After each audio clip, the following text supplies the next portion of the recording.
Мурда пайыз дегенimiz не? Және сол пайызға қатысты магистратураның ТГО тестінде кездесетін тапсырмаларды шығарамыз.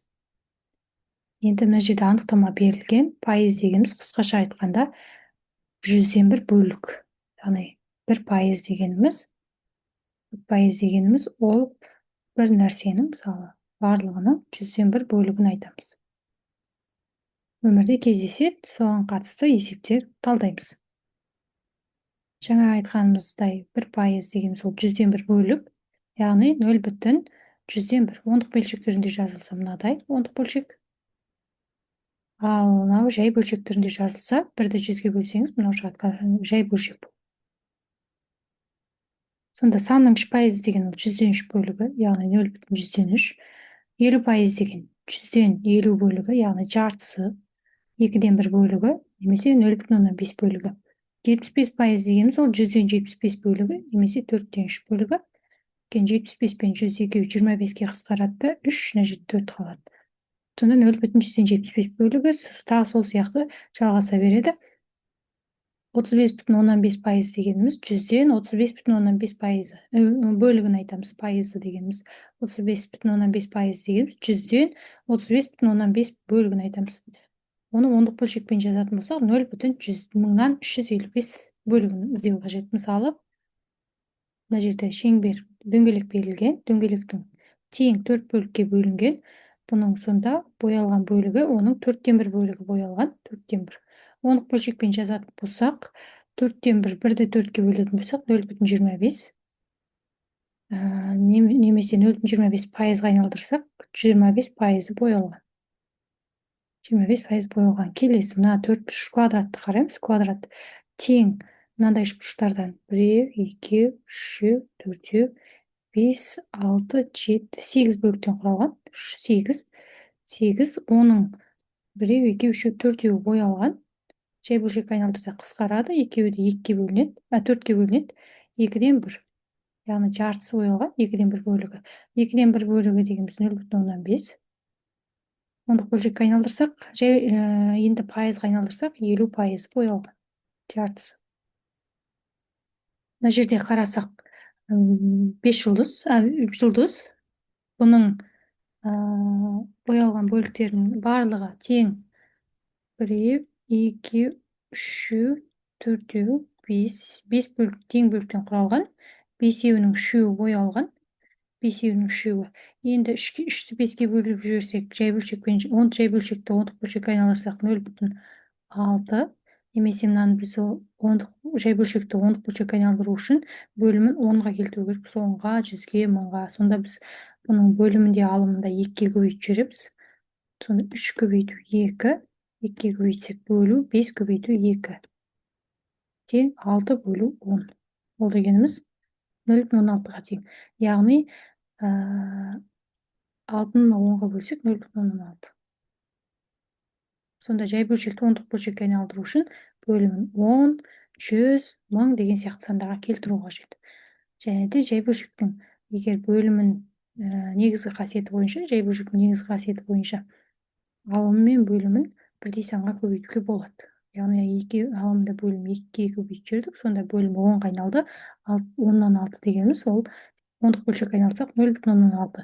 Яғни бұл бөлшекті пайызға айналдыру үшін 100-ге көбейте саламыз. 0,6-ны 100-ге көбейтсек 60% боялған. Келесі, мына жерде барлығы неше тіктөртбұрыш берілген, тіктөртбұрыш кіші тіктөртбұрыштардан құралады. Оның тең барлығы. Сол тіктөртбұрыштардың санын есептеп шығайық. 4-еу, 5-еу, 6-еу, 7-еу, 8. 8 бөлік. 8. Оның ішінде боялған 1, 2, 3, 4, 5, 6-ау боялған. Жай бөлшекке айналдырған кезде қысқартатын болсақ, екеуі де 2-ге бөлінеді. 2-ге бөлсек 4, 3. 4-тен 3 бөлігі боялған. 4-тен 3 дегеніміз 3-ті 4-ге бөліп жүрсек 0,75.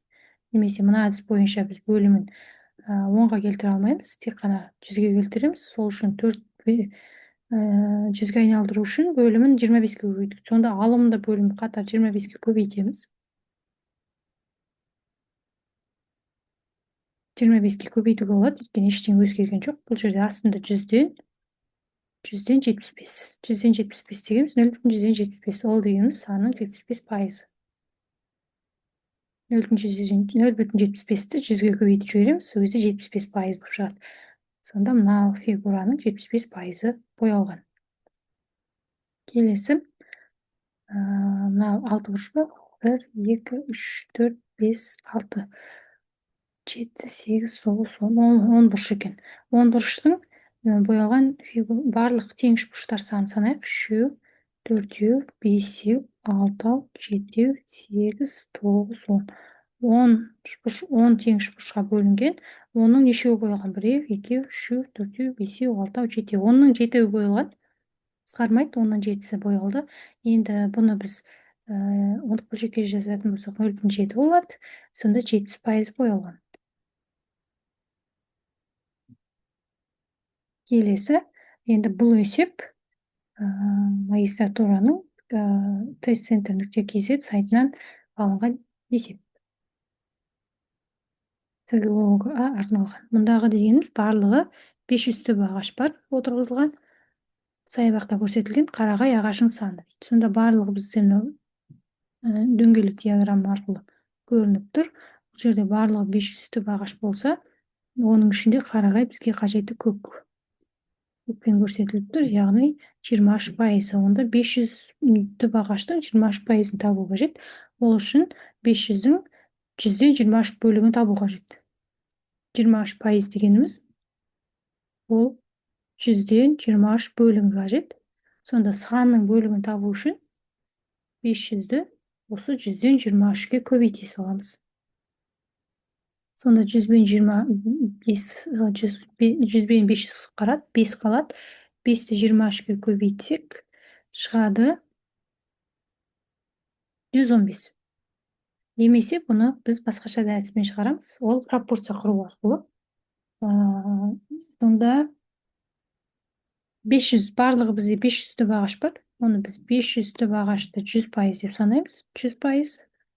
Оның ішінде 23% қарағай, яғни қарағай саны бізде белгісіз. Осы жерден пропорциядан x табу үшін бір-біріне қарама-қарсы орналасқан екеуін крестик арқылы көбейтеміз. 500-ді 23-ге көбейтіп 100-ге бөлетін болсақ, калькулятормен есептесек 115 болады. Сонда жауабы қарағай саны 115.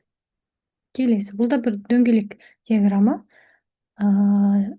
Тағамдардың сатып алуға жұмсайтын бір күндік шығыны көрсетілген дейді. Егер барлық тағамды сатып алу үшін 3500 теңге төлеу қажет болса, онда сүтке қанша ақша жұмсалған табыңыз дейді. Сонда бұл екі әдіспен шығаруға болады. Жаңағыдай 3500-дің бізге қажетті сүт қой. Сүт ол бізде мынандай көк түспен боялған, онда оның 36%-ын құрайды. Сонда 36% дегеніміз ол 100-ден 36 бөлігі. Сонда біз 3500-дің 100-ден 36 бөлігін табу үшін көбейтеміз 100-ден 36-ға. Онда 100 қысқарады, 35 көбейту 36 деген қалады. 35-ті 36-ға көбейтсек 1260 теңгеге жұмсаған сүт алу үшін, немесе пропорция көмегімен 3500 бізде барлық кеткен ақша, онда ол 100%, және де оның ішінде бізде сүтке кеткен 36%. X, осы жерде X табу үшін 3500-ді 36%-ға көбейтеміз.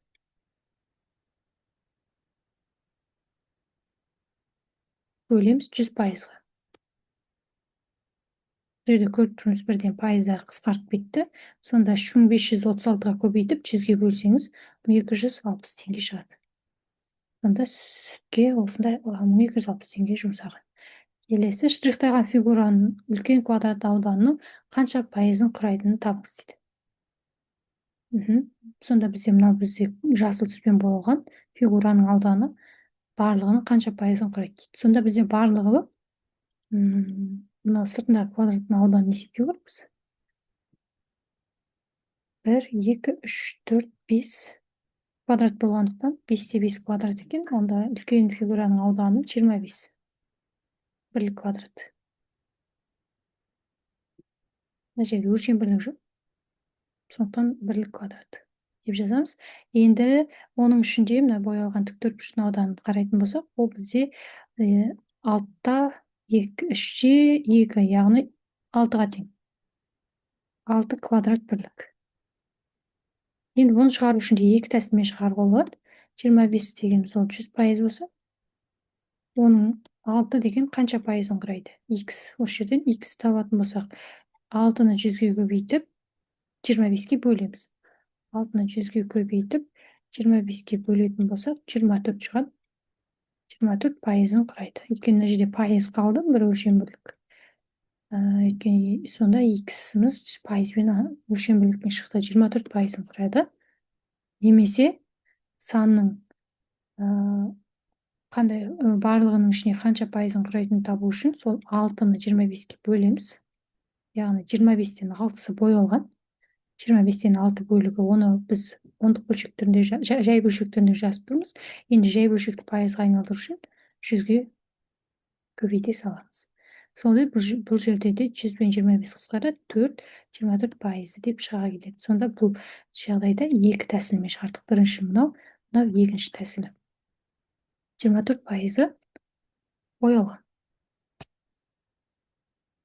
Келесі есеп.